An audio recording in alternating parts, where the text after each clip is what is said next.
Bhagavad Gita vertical bar अध्याय 10 में Divya अभिव्यक्तियां vertical bar सारांश। कृष्ण अर्जुन को भगवान की सर्वोच्च अभिव्यक्ति के रूप में उनकी प्रकृति के बारे में निर्देश देना जारी रखते हैं। तदनुसार अन्य सभी देवता और पवित्र पुरुष वास्तव में कृष्ण के रूप हैं। वह उदाहरण देता है, जैसे कि बिजली के देवता इंद्र यह दावा करते हैं कि वह इंद्र और इंद्र के बिजली के बोल्ट हैं।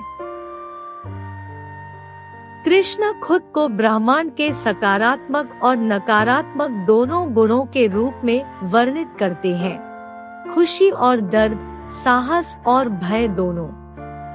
एक व्यक्ति जो कृष्ण को सभी अभिव्यक्तियों के स्रोत के रूप में मान सकता है, वह पुनर्जन्म के चक्र से मुक्त हो जाएगा।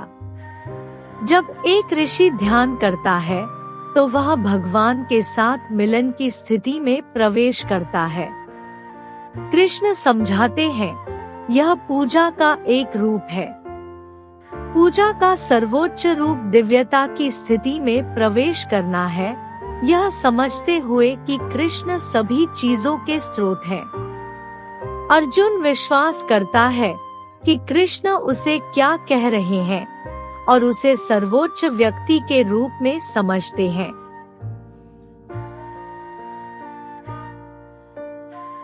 अर्जुन जानना चाहता है कि कृष्ण और कौन कौन से रूप धारण करते हैं, ताकि वह उन्हें हमेशा जान और पहचान सके।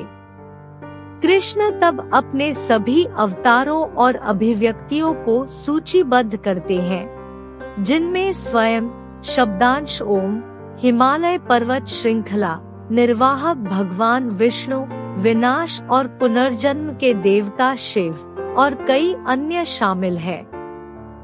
यह अध्याय समझ के योग के बारे में है।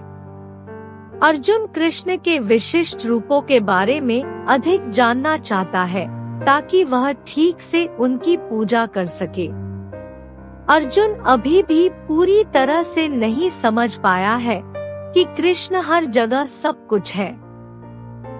कृष्ण पिछले 2 अध्यायों में यह समझाने की कोशिश कर रहे हैं कि रथ में कृष्ण के रूप में उनकी वर्तमान अभिव्यक्ति उनकी पूजा के लिए सबसे अच्छा ध्यान है। हालांकि अर्जुन अभी भी कृष्ण के अन्य दिव्य रूपों के बारे में जानने की इच्छा रखता है, भले ही कृष्ण उन्हें अंततः अप्रासंगिक के रूप में समझाने की कोशिश कर रहे हों। आश्चर्यजनक शब्दों में कृष्ण ने ब्रह्मांड और पृथ्वी पर प्रत्येक स्थान का पाठ करके अर्जुन को अपनी शक्ति और भव्यता का वर्णन किया है, जहाँ कृष्ण मौजूद है। वह खुद को भगवान के रूप में वर्णित करता है, जो विशाल महासागर है, वर्णमाला में अक्षरे और पासे का तेज उछाल। कृष्ण अर्जुन को अपने असीम रूपों की एक सूची देते हैं, जो 21 श्लोकों के माध्यम से जारी है, यह दर्शाने के लिए कि वह सभी चीजों के मूल में है। इन छंदों में से पहले में कृष्ण अर्जुन को याद दिलाते हैं कि उनकी अभिव्यक्तियों में से एक आत्मा है। प्रत्येक जीव की आत्मा या आत्मा अंततः कृष्ण है। इसका अर्थ है कि कृष्ण सभी प्राणियों में प्रकट है। अर्जुन जानना चाहता है कि अपना ध्यान कहाँ केंद्रित करना है, और कृष्ण उसे याद दिलाते हैं कि स्वयं पर ध्यान देकर अर्जुन कृष्ण की पूजा करता है। श्लोक 10 में कृष्ण संक्षेप में क्रिया के योग और समझ के योग के बीच संबंध पर अधिक स्पष्टता डालते हैं। वे अर्जुन से कहते हैं कि उन लोगों के लिए जो मुझे प्यार करते हैं, बटा सच्ची भक्ति के साथ मैं बटा समझ का योग देता हूँ, जिससे व्यक्ति भगवान के साथ मिल जाता है। दूसरे शब्दों में, जब कोई व्यक्ति कार्यों में कृष्ण की पूजा करता है, तो भगवान उसे ज्ञान भी प्रदान करते हैं।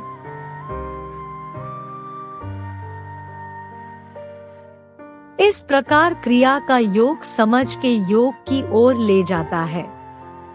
भगवद गीता एक पवित्र हिंदू शास्त्र है जिसमें भगवान कृष्ण से लेकर अर्जुन तक की शिक्षाएं हैं। भगवद गीता में दिव्य अभिव्यक्तियां वे विभिन्न तरीके हैं जिनमें भगवान स्वयं को मनुष्यों के सामने प्रकट करते हैं। भगवद गीता में दैवीय अभिव्यक्तियों पर 20 महत्वपूर्ण बिंदु इस प्रकार है। 1. अर्जुन के लिए कृष्ण का आत्म प्रकाशन भगवद गीता में भगवान का सबसे महत्वपूर्ण प्रकटीकरण है। 2. कृष्ण के दिव्य प्रकटीकरण को एक सर्वव्यापी दिव्य रूप के रूप में वर्णित किया गया है जो मानवीय समझ से परे है। 3. ईश्वर का दिव्य प्रकटीकरण किसी विशेष धर्म या संस्कृति तक सीमित नहीं है। 4. भगवद गीता हर चीज और हर जगह भगवान को देखने के महत्व पर जोर देती है। 5. ईश्वर के दैवीय प्रकटीकरण को प्राय भौतिक संसार से परे बताया जाता है। 6. ईश्वर को मानव जीवन का अंतिम लक्ष्य और सभी अस्तित्व के स्रोत के रूप में वर्णित किया गया है। 7. भगवान के दिव्य प्रकटीकरण को ध्यान और भक्ति के माध्यम से अनुभव किया जाता है। 8. भगवद गीता ईश्वर को सर्वोच्च व्यक्ति के रूप में वर्णित करती है जो समय और स्थान से परे है। 9. ईश्वर के दिव्य प्रकटीकरण को सभी ज्ञान और ज्ञान के स्रोत के रूप में वर्णित किया गया है। 10. भगवान को सभी जीवित प्राणियों के परम रक्षक के रूप में वर्णित किया गया है। 11. भगवद गीता भगवान को आत्मसमर्पण करने और उनकी इच्छा को स्वीकार करने के महत्व पर जोर देती है। 12. ईश्वर की दिव्य अभिव्यक्ति को अक्सर सभी जीवित प्राणियों के दिल में मौजूद होने के रूप में वर्णित किया जाता है। 13. भगवद गीता भगवान को सभी जीवित प्राणियों के परम मित्र के रूप में वर्णित करती है। 14. भगवान के दिव्य प्रकटीकरण को सुख और दुख, अच्छाई और बुराई आदि के द्वैत से परे कहा जाता है। 15. भगवद गीता परिणामों के प्रति आसक्ति के बिना भगवान की सेवा के रूप में कर्म करने के महत्व पर जोर देती है। 16. कहा जाता है कि ईश्वर का दिव्य प्रकटीकरण सृष्टि के सभी विभिन्न पहलुओं में मौजूद है। 17. भगवद गीता भगवान को सभी प्रेम और करुणा के परम स्रोत के रूप में वर्णित करती है। 18. ईश्वर के दिव्य प्रकटीकरण को अक्सर मन और बुद्धि की सीमाओं से परे वर्णित किया जाता है। 19. भगवद गीता ईश्वर के प्रति भक्ति और प्रेम विकसित करने के महत्व को निर्धारित करता है। 20. कहा जाता है कि ईश्वर का दिव्य प्रकटीकरण हमारे जीवन के हर पल में मौजूद रहता है, हमारी आध्यात्मिक यात्रा में हमारा मार्गदर्शन करता है और हमारी रक्षा करता है। Thank you.